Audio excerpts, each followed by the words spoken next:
Un grupo de parlamentarios presentaron un proyecto de ley que busca la disminución de un 10% en el valor de cuentas de luz. Según cifras del Ministerio de Transportes, la región de Antofagasta lidera las denuncias contra el transporte público en la macrozona norte. Desde esta semana y hasta finales de octubre, el Servicio Nacional para la Prevención y Rehabilitación del Consumo de Drogas y Alcohol en Magallanes se dedicará a concientizar a la comunidad sobre la relevancia del tratamiento y la integración social de las personas que están en proceso de recuperación por problemas relacionados con el consumo de drogas. Estoy más en Portavoz Noticias.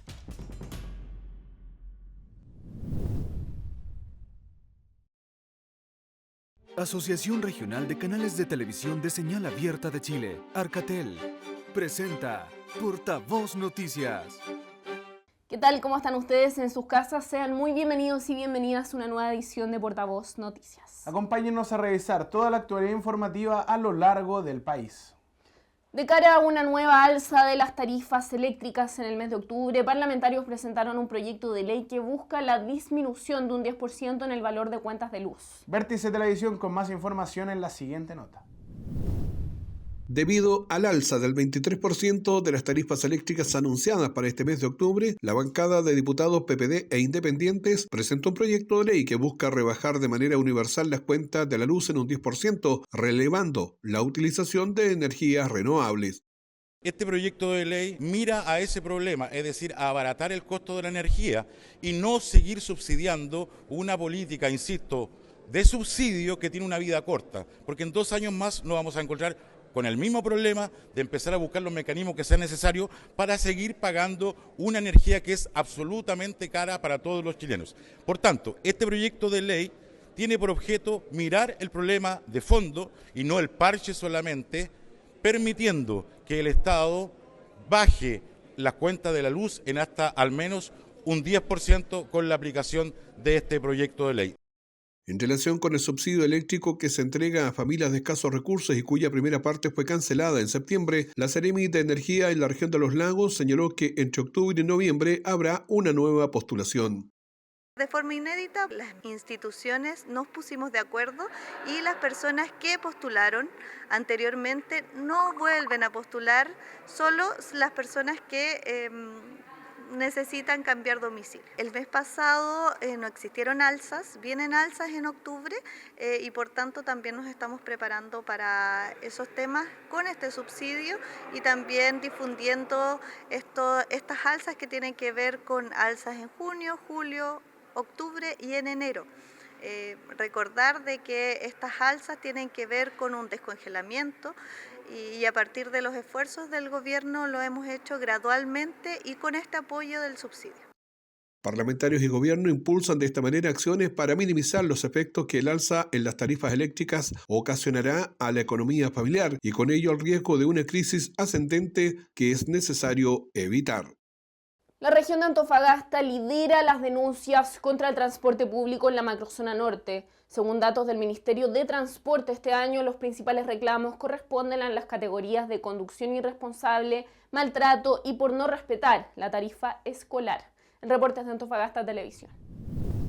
Conducción irresponsable, maltrato y no respetar la tarifa escolar son las 3 principales causas asociadas a las denuncias realizadas por habitantes de la región de Antofagasta en materia de transporte público. Datos que fueron entregados por el Ministerio de Transportes y Telecomunicaciones y que ubican a la región con la mayor cantidad de denuncias de toda la macrozona norte del país. A nivel nacional se han recepcionado más de 20.000 denuncias, de las cuales 816 corresponden a la zona.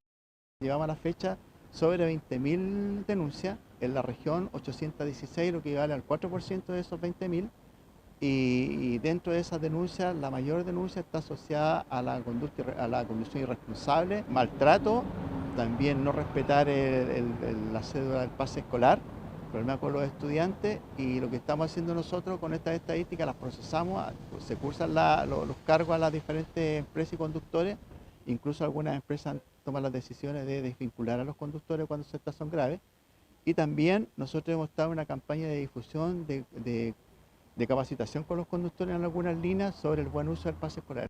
Desde el sector enfatizan en la importancia de las denuncias por parte de la población. Así que hacemos un llamado a la población, a los vecinos, a los usuarios, que cuando ellos sienten que son maltratados en el transporte público, hagan las denuncias al correo transporteescucha.cl y hagan su denuncia ahí para nosotros hacer los cargos y seguir mejorando esto, porque si nosotros no tenemos denuncia, no sabemos cómo está funcionando.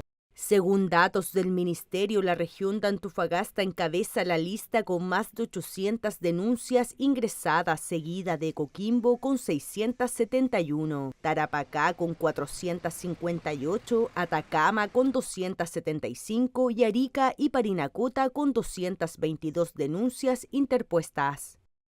Hacemos un breve alto a las noticias y ya regresamos para revisar más información de las regiones del país. Imataq ñawpaq simikuna qampaq yachankichu chayqa kawsayninchismi Creo potetato puna Pachamamán Kamañapawa Tahin Newen Milei Tahin Moimanoel Tahin Duun Heimechi Pneafikin Tahin Vilkatun Ka Ebeutun Meo yachaywasikunapi huñunakunanchiskunapi Irnakawinakasana y te vas hasta atoa. Wananga y totato ureo. Y jacarongo.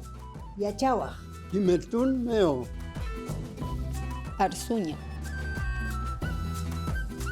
Arsusiñanaca Puniraquispawa Wari Jacaña Tuculpando Mu Jau de taji y ahora no ah. hamuq pacha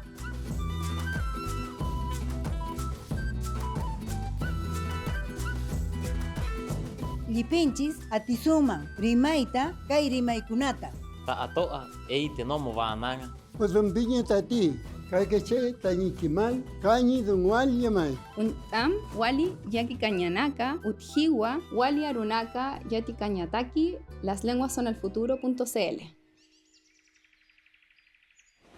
Gobierno de Chile. Chile avanza contigo.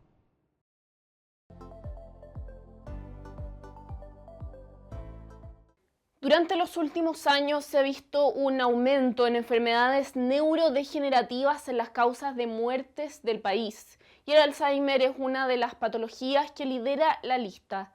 De acuerdo con el último informe de estadísticas vitales del Instituto Nacional de Estadísticas, más de 200.000 personas tienen algún tipo de demencia en nuestro país, siendo el Alzheimer la más común. En 2020, el registro más reciente, 2.180 personas murieron a causa de esta enfermedad, 698 hombres y 1.482 mujeres. Los especialistas proyectan que para el 2050 habrá más de 550.000 personas con distintos tipos de demencia en nuestro país, siendo el Alzheimer la más común de ellas. Pero, ¿por qué se está produciendo este escenario? Para conversar sobre este tema, tomamos contacto con la doctora Isabel Behrens, neuróloga de Clínica Alemana. ¿Cómo está, doctora? Bienvenida. Hola, muchas gracias. Muy bien. Bueno, muchas gracias por acompañarnos. Pero para partir, primero, doctora, me gustaría preguntarle sobre cuál es la forma correcta de referirnos a esta enfermedad. Por ejemplo, ¿por qué el término demencia senil ya está en desuso? Es importante aclararlo también por los tipos de demencia que existen, que son más de uno, ¿no? Sí. Bueno, como empezó la historia del Alzheimer al comienzo de 1900, la describió el doctor Alzheimer, que vio a una paciente joven. Y lo que él describió, que se veía en el cerebro, que son las placas de amiloide, un péptido que se acumula, y una proteína que se llama tau hiperfosforilada. Como era una paciente joven, a eso se le llamó demencia presenil, y entonces la enfermedad que llevaba su nombre, Alzheimer, se creía que pertenecía solo a ese grupo de personas, que les empezaba antes de los 65 años. Entonces se llamaba demencia senil a todo lo que a todas las enfermedades que ocurren después de todas las enfermedades de demencia que ocurren después de los 65 años. Pero después, mirando el cerebro de las personas mayores que fallecían con esta demencia senil, se vio que se veía en el cerebro lo mismo que había descrito Alzheimer. Entonces, en realidad, ahora uno trata de decir si es demencia tipo Alzheimer o demencia de Lewy, que es otra, o frontotemporal, que es otra, o demencia asociada a Parkinson, o demencia vascular. Uno trata de darle el nombre más específico y no hablar de demencia senil en general, ¿entiendes? Pero no es incorrecto. Demencia senil significa que es en una persona mayor de 65 años. Perfecto, entonces la diferencia al final solamente tiene que ver con la edad en la que se presenta esta enfermedad, ¿no? Decir senil o presenil, claro, se define como por los 65 años. Perfecto. Doctora, y ya de lleno con la enfermedad, con el Alzheimer, ¿cómo podemos darnos cuenta de que algún cercano padece esta enfermedad? Porque me imagino que también nosotros, cada persona, darse cuenta que está presentando Alzheimer es aún más complicado que un familiar, por ejemplo, se dé cuenta que su madre, su padre o algún cercano se le están olvidando las cosas y está presentando algunos síntomas, ¿no? Claro, el síntoma más común del Alzheimer, la forma más típica, más clásica, es la falta de memoria de hechos recientes. ¿Qué es lo que típicamente pasa? Que se repiten las preguntas, que se repiten las historias, que se olvida dónde deja las cosas. Esa es en el Alzheimer típico, cómo comienza. Perfecto. Hay otras formas atípicas que empiezan de otra manera, sin el problema de memoria, pero en general, más del 80% de todas las formas parte como demencia, como memoria, el principal problema. Y por suerte, la gente casi no se da cuenta que le está empezando. Yo digo por suerte porque no lo sufren tanto. Son pocas las personas que consultan diciendo yo creo que me está empezando algo. Generalmente o no se dan cuenta o no quieren darse cuenta, pero ya más avanzada la enfermedad, es parte de la enfermedad que el paciente no reconoce, no se da cuenta, no lo siente como propio el problema.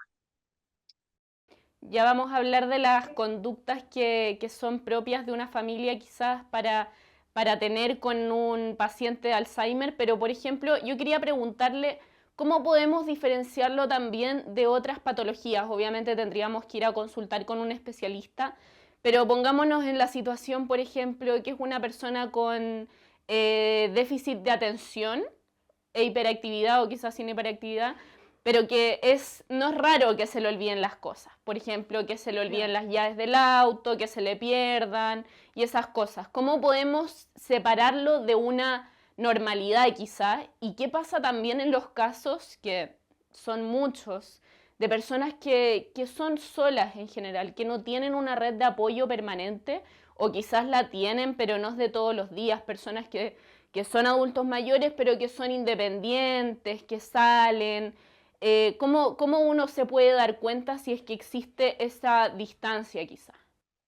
Bueno, no es fácil a veces el diagnóstico, distinguir entre un déficit atencional de una persona adulto mayor. Es raro que se haya hecho el diagnóstico de joven, porque antes no era muy común hacer el diagnóstico en adultos, solo de niños. Claro.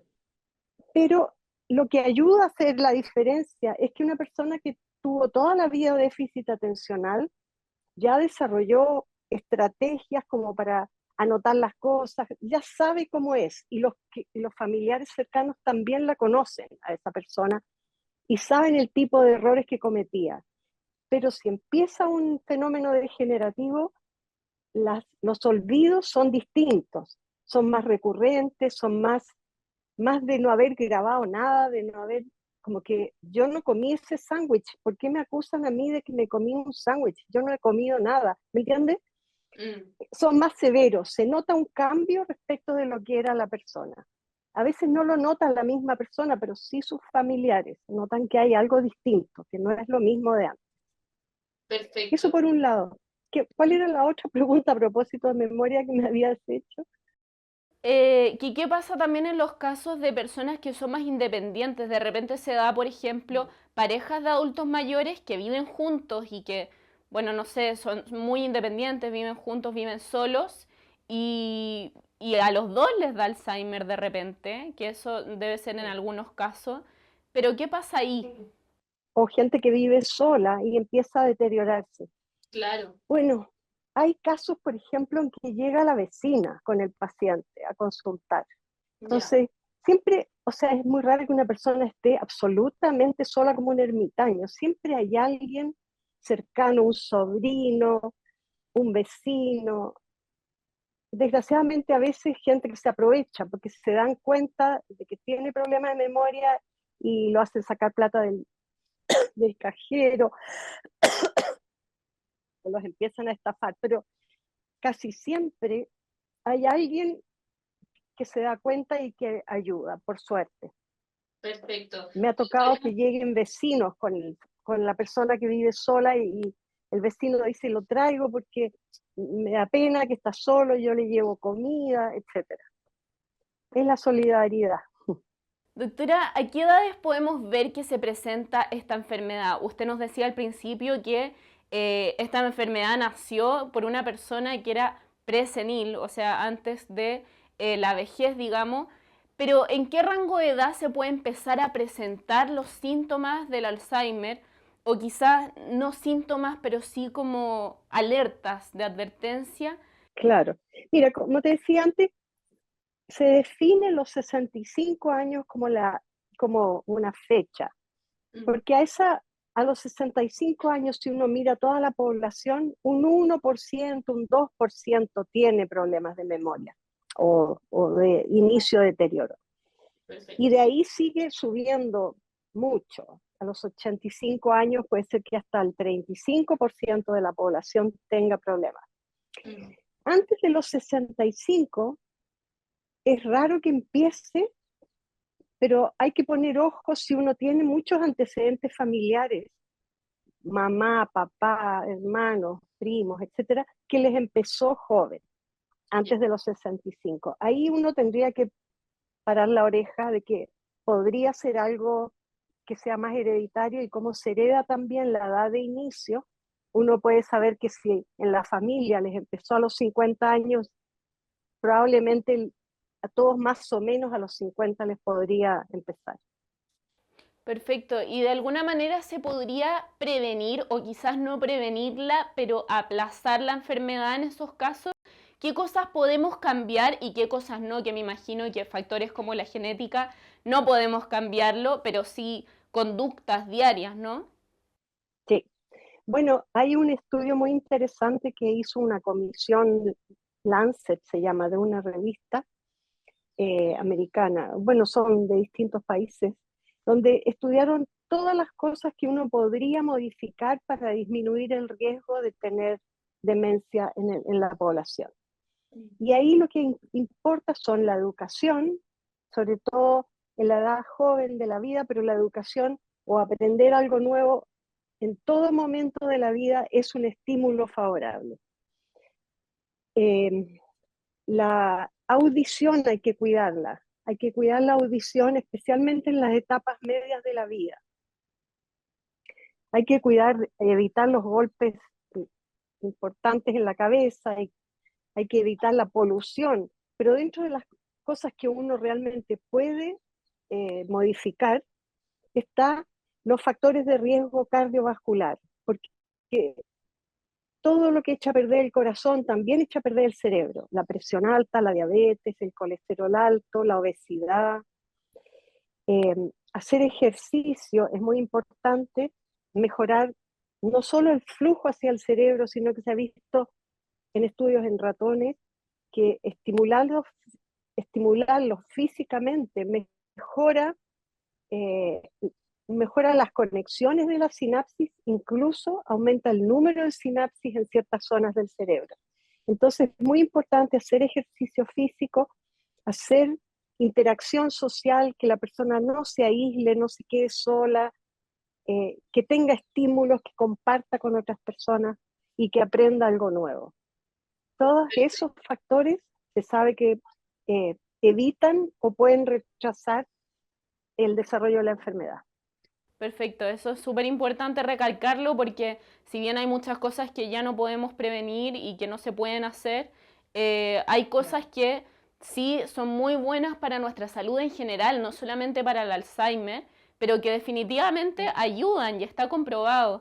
Y doctora, yo quería preguntarle también cómo está el mundo científico en relación a los tratamientos para el Alzheimer, porque si bien todavía no se encuentra una cura, no sé si vamos en camino a eso, pero sí han habido avances en tratamientos, ¿no?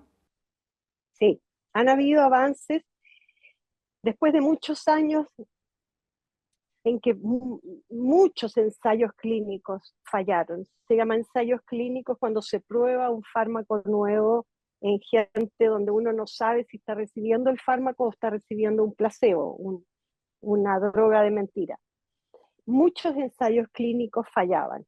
En los últimos 18 años no había salido ni uno había sido aprobado para uso clínico, y ahora desde el 2021 se aprobaron ya 3 en Estados Unidos, y en algunos otros países se han ido aprobando, no acá en Chile todavía, no sabemos si va a llegar o no, y son medicamentos que modifican la biología de la enfermedad. Lo que hacen son anticuerpos que tratan de sacar esa proteína que se llama amiloide y que se sabe que se acumula en el cerebro de las personas que tienen Alzheimer. Y se cree que esa es la causa inicial que desencadena una cascada de eventos que son debajo de ese. Entonces, la idea es que sacando ese, se evite que siga ocurriendo la cascada. Perfecto. Se demostró que sí sacan el amiloide, se demostró que mejoran levemente en 18 meses la parte cognitiva de los pacientes. Pero la idea es que si uno sigue más adelante, a lo mejor si los mira por más tiempo, se nota más la diferencia, el beneficio, digamos. Pero eso no se ha demostrado todavía. Y tienen efectos secundarios, primero son caros, muy caros. Más de $26.000 al año. Tienen efectos secundarios, pueden producir hemorragias en el cerebro o edema se llama, o que se acumula agua en el cerebro. Entonces hay que hacer resonancias varias veces para ir viendo que no aparezcan estas hemorragias, y si es que aparecen hay que suspenderlo. Tienen que ser administrados por vía endovenosa, entonces tiene que ser en una clínica. Muchos factores que los hacen poco prácticos y muy caros y riesgosos. Entonces, esperemos que salga algo más fácil de aplicar y más barato, pero probablemente sí. Bueno, doctora, muchas gracias por acompañarnos hoy día y conversar sobre el Alzheimer, un tema muy importante hoy día y que está liderando una de las principales causas de muerte en nuestro país. Doctora Isabel Behrens, neuróloga de Clínica Alemana, muchas gracias por acompañarnos hoy día. ¿Por qué? Pues buen día. Gracias. Que le vaya muy bien. Vamos a una breve pausa y ya regresamos con más Portavoz Noticias.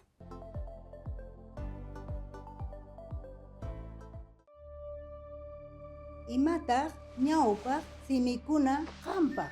Yachankichu. Chayqa, kawsayninchismi. Creo potetato kupuna. Pachamamán, Kamañapawa. Tahin newen. Milay tahin Manuel tahin duun. Heimechi pneafikin. Tahin el ka ebeutun meo. Yachaywasikunapi, huñunakunanchiskunapi. Irnakawi nakasana. Y te vas hasta atoa. Wananga y totato ureo. Y jacarongo. Yachawaj. Kimertun meo. Arsuña. Arsusiñanaka punirakispawa wari. Jacaña. Tuculpando mu. Jaue taji. Y ahora no a. Hamok pacha.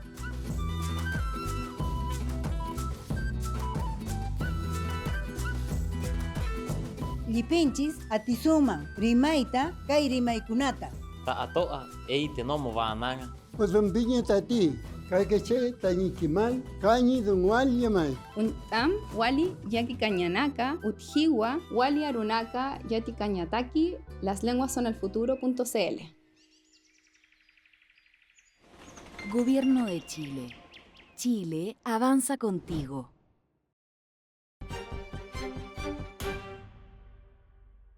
Con el objetivo de fomentar la inclusión y el apoyo a las personas con el trastorno del espectro autista, autoridades de la provincia de Los Andes discutieron sobre los desafíos en el sector público en la implementación de la ley TEA 21.545. Canal BTV con más información.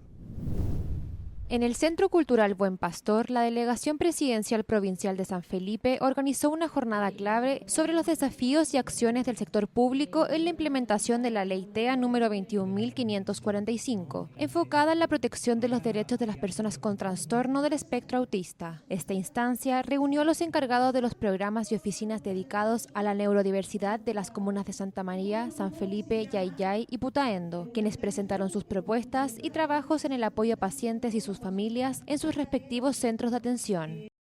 La ley TEA es un avance importantísimo que viene un poco a visibilizar situaciones que efectivamente hemos ido mirando. Como Ministerio de Educación llevamos mucho tiempo desde la ley de inclusión trabajando sobre cómo incluimos a todos y todas. Y efectivamente eso es un proceso continuo, vamos a tener que seguir avanzando, hemos implementado muchas acciones, pero efectivamente aún nos falta y este es el desafío que tenemos y vamos a seguir avanzando porque evidentemente nuestra misión es que todos y todas tengan las mismas oportunidades independiente de la condición en la que tengan. Ha sido una jornada para poder analizar los avances y los desafíos de la ley TEA y la implementación también que se hace acá en la provincia de San Felipe. En el encuentro se expuso sobre la implementación de la ley y las políticas públicas del Ministerio, destacando la importancia de seguir fortaleciendo la atención especializada en las provincias. Asimismo, se presentó un detallado panorama provincial sobre la implementación de la ley TEA con un enfoque educativo, resaltando los avances y los retos que enfrenta el sistema educativo en la atención y apoyo a estudiantes con neurodiversidad. Hemos tenido iniciativas relevantes que buscan eliminar las barreras de exclusión en distintos espacios, por ejemplo en el comercio. Aquí en San Felipe tenemos la iniciativa de la hora inclusiva, silenciosa en el Boulevard de San Felipe, que implica que los locales están sensibilizados, que tienen atención preferente para las personas cuidadoras y disminución de ruido en el horario de atención preferencial que tienen los días sábados en la mañana. Pero también hemos trabajado con instituciones culturales para que hagan sesiones con enfoque inclusivo que implique las consideraciones sensoriales y la adaptación sensorial necesaria para incorporar a todos y todas. Me pareció una jornada muy positiva de colaboración, ¿no es verdad?, desde las distintas municipalidades y los distintos organismos que están realizando acciones con las personas autistas, por lo tanto uno se va enriquecido desde las distintas prácticas, ¿no es verdad?, y con varios desafíos también para poder ir implementando en la comuna y en nuestra realidad.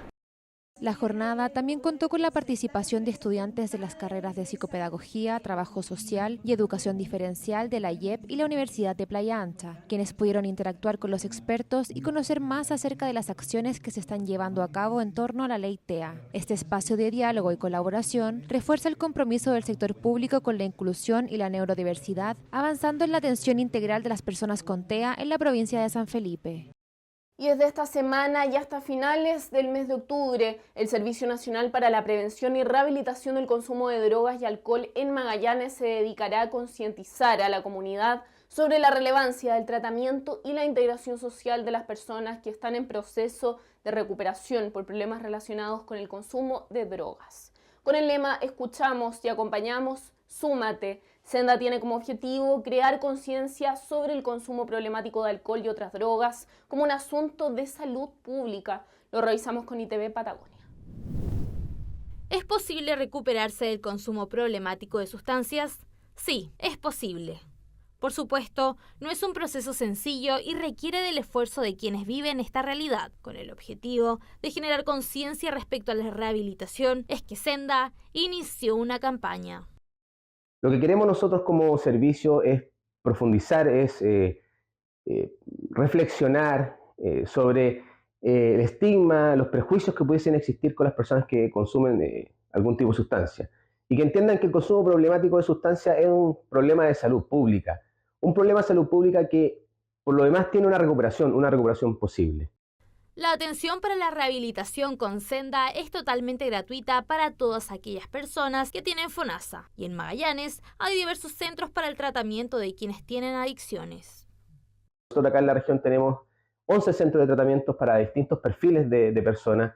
La línea ambulatoria, la línea residencial, para hombres, para mujeres, que permiten de alguna manera trabajar esta temática y poder abordar posteriormente lo que es la integración social. Es ahí que también tenemos a disposición distintos mecanismos, estrategias, como el Fono Drogas 1412, que es un fono gratuito, que es confidencial, que está disponible a las 24 horas de corrido. Si usted considera iniciar un tratamiento de rehabilitación, lo primero que debe hacer es acercarse al CEFAM más cercano, o también puede llamar a Senda Magallanes al 61 2 24 48 5 o visitar la oficina física en Sarmiento 845 en la comuna de Punta Arenas. Y con esto damos por finalizada una nueva edición de Portavoz Noticias. Recuerde que la información de las regiones la pueden encontrar a través de nuestra página web www.portavoznoticias.cl. Nos despedimos y recuerden que también nos pueden encontrar en nuestras redes sociales. Muchas gracias por acompañarnos y ya nos reencontraremos en futuras ediciones de Portavoz Noticias. Que disfruten su fin de semana. Asociación Regional de Canales de Televisión de Señal Abierta de Chile, Arcatel, presentó Portavoz Noticias.